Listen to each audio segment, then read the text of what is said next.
initié par l'Institut africain de finance islamique, le Forum international de Dakar est devenu au fil des éditions un rendez-vous diplomatique et économique incontournable dans l'agenda du pays.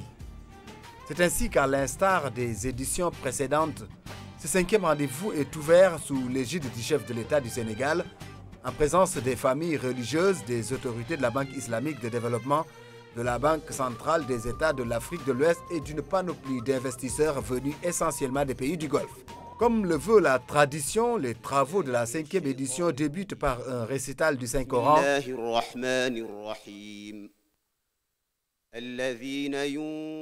Des prières formulées pour solliciter la bénédiction de ces 2 jours d'intenses échanges qui vont mettre en symbiose investisseurs du Golfe et décideurs ouest-africains.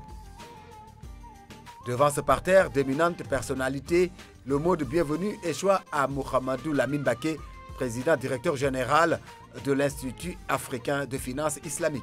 Monsieur le Président de la République, à vous et à votre gouvernement, je dis un grand merci pour le soutien à toutes les initiatives privées visant à promouvoir les actions de développement. Votre implication et celui de votre gouvernement ont facilité la venue des investisseurs du Golfe à la 5e édition du Forum. Et tout cela ne fait que renforcer le positionnement du Sénégal pour en faire un hub de la finance islamique en Afrique de l'Ouest. En faisant de la promotion de la finance islamique en Afrique de l'Ouest son cheval de bataille et de l'édition 2018, un point de jonction entre pays africains et pays du Golfe, Mohamedou Lamine Baké trace manifestement la voie d'un décollage économique et social rapide via le financement optimal des méga-projets d'infrastructures qui restent le socle pour toute politique de développement. Sous ce rapport, la présence massive d'investisseurs, des fonds souverains et d'hommes d'affaires du Golfe témoigne de ce que l'Afrique suscite aujourd'hui un intérêt réel pour les investisseurs. Depuis plusieurs centaines d'années, les rapports commerciaux étaient très actifs.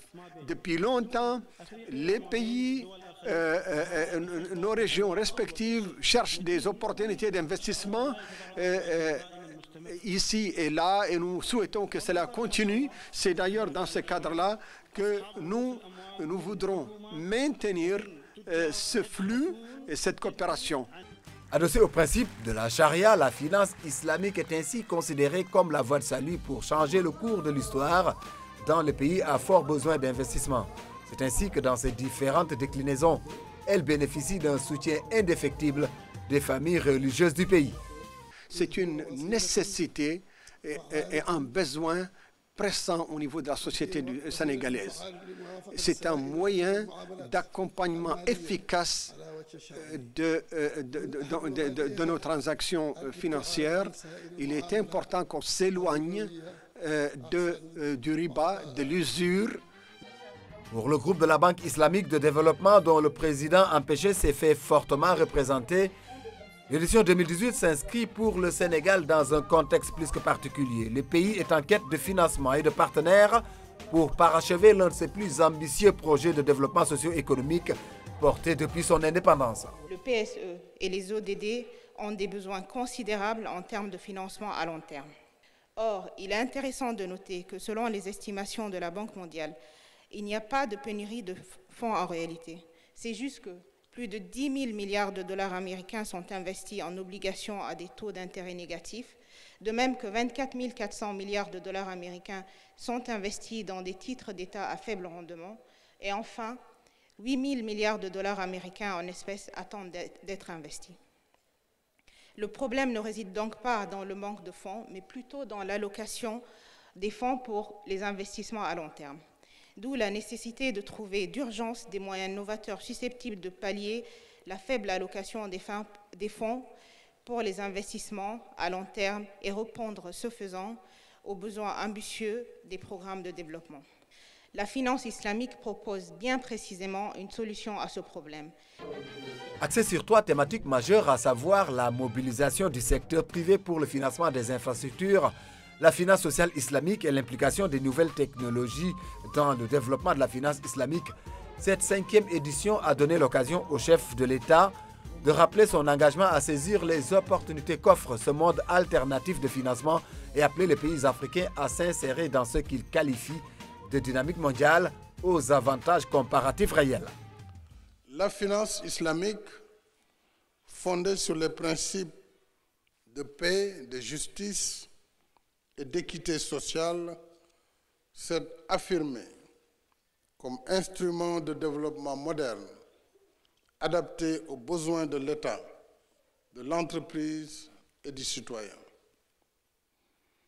Cette finance non spéculative qui soutient l'économie réelle a su relever le défi de la normalisation, de la standardisation et de la formation. Et c'est le lieu de féliciter M. Mohamed Lamine Mbaké pour cette initiative majeure lancée depuis 5 ans et qui témoigne de son engagement constant à mettre à la disposition des populations des instruments financiers favorisant le progrès dans la solidarité et le respect des valeurs éthiques.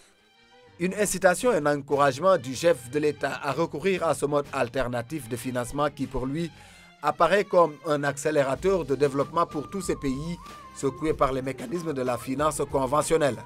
Partenaire privilégié du forum, sa présence est ainsi saluée comme le témoignage le plus élogieux de son engagement à promouvoir son développement. Une journée riche en couleurs où décideurs, investisseurs, autorités étatiques et religieuses, mais également coutumières, ont tous reconnu et salué ce qui apparaît pour les pays africains à leurs yeux comme une occasion de bâtir enfin une économie réelle et durable, adossée aux idéaux de paix et de justice sociale tels que prônés par l'islam.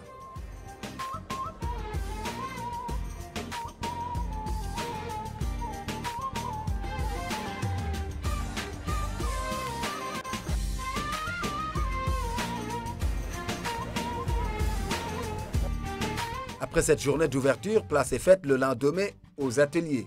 3 au total seront animés. Le premier axé sur la finance islamique et le privé equity. Le deuxième sur la finance sociale islamique et le troisième sur la fintech islamique. Tous destinés à présenter au menu détail les différents recoupements de la finance islamique. Des moments intenses d'échange entre experts, investisseurs et porteurs de projets. Il y a des réformes importantes sur le plan du climat et de l'environnement, sur le plan de la gestion des risques, sur le plan de la mitigation des risques, je l'ai mentionné, mais des mesures incitatives. L'essentiel, c'est de rétablir ou établir une confiance des investisseurs dans ce climat.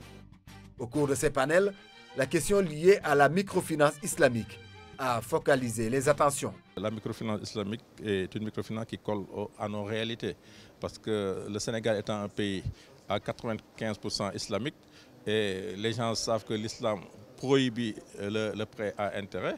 Donc on applaudit des deux mains. C'est vraiment un type de financement participatif et qui permet une forme d'entraide. Quand on utilise la zakat, quand on parle du waqf, c'est vraiment finalement de l'entraide. C'est les plus nantis qui permettent aux plus pauvres d'accéder à des ressources. C'est le partage des profits et des pertes, ce qui ne se fait pas dans la finance conventionnelle. Donc non seulement vous êtes financé, mais vous êtes accompagné pour la réussite de votre activité. Et si par malheur l'activité n'arrive pas à son terme, c'est la bourse supportée, mais aussi la banque supporte. Il n'y aura pas de poursuite. Ainsi, avec ces différents outils de financement que présente la finance islamique, beaucoup de pistes de solutions semblent désormais dégagées pour dissiper les nuages qui jusque-là entouraient les financements de ces projets liés à la microfinance islamique dans nos pays. J'ai eu à présenter sur la zakat, institutionnalisation de la zakat pour combattre la pauvreté. C'est un système qui, demain, peut nous permettre vraiment d'atteindre l'émergence que nous prônons tous. Parce qu'à travers la zakat, on peut collecter des montants exorbitants à hauteur de centaines de milliards. Il y a la problématique de la bancarisation, de l'inclusion financière et du financement des paiements. Et la finance islamique a des produits qui s'adaptent parfaitement au financement de ces catégories d'acteurs sociaux. Venus écouter, poser des questions sur les possibilités et les opportunités d'accès au financement, les invités repartent satisfaits des schémas à eux présentés. Nous avons longuement discuté des opportunités que les États peuvent saisir pour pousser l'économie de nos pays, surtout dans notre sous-région US africaine. L'importance de la microfinance, c'est qu'elle touche la population directe, surtout la population démunie. Ça veut dire que la grande d'ailleurs frange de la population qui ne pourront pas bénéficier du service des banques conventionnelles, ils s'adressent à la microfinance. Donc c'est un atout d'ailleurs pour pousser le développement de ces populations. Moi j'ai pris part à ce forum avec un très grand plaisir parce que moi je travaille pour un opérateur téléphonique et vous savez que dans les investissements dans le domaine des télécoms est très lourd.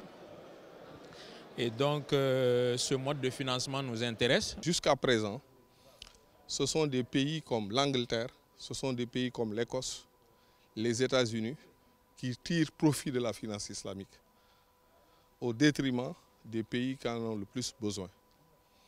Et en ce qui concerne cette finance islamique, elle peut nous aider à financer les infrastructures ici, surtout les investissements directs.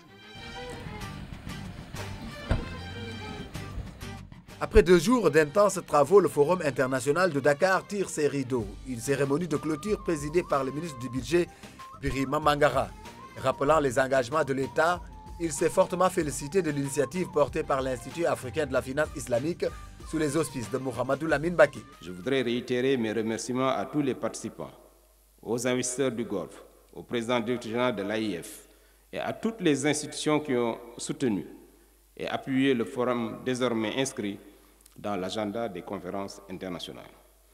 Il me revient également de renouveler l'amitié et les remerciements du chef de l'État à l'endroit de nos vénérés chefs religieux qui n'ont pas manqué hier à travers leur présence de prouver encore leur rôle éminemment important dans le processus de développement économique et social de notre pays.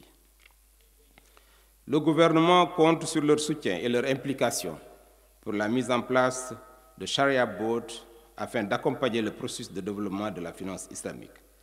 Sur ce, je déclare close la 5e édition du Forum international sur la finance islamique de l'Afrique de l'Ouest et souhaite à tous les participants et investisseurs un bon retour dans leurs familles respectives.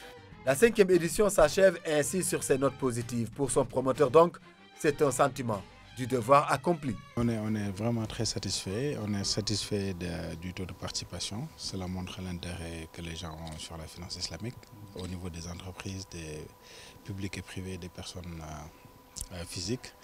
On est très comblé aussi par la participation des investisseurs qui ont vraiment réagi à l'idée de pouvoir bâtir un pont entre les pays du Golfe et nos pays à travers les investissements directs. Mais on est surtout aussi comblé par l'engagement de l'État, parce que l'État a compris que c'est une initiative privée et l'État sait l'intérêt de cette industrie financière pour notre pays et vraiment s'est engagé à nous accompagner. Et sans l'État, je ne pense pas qu'on pouvait réussir ce qu'on est en train de faire.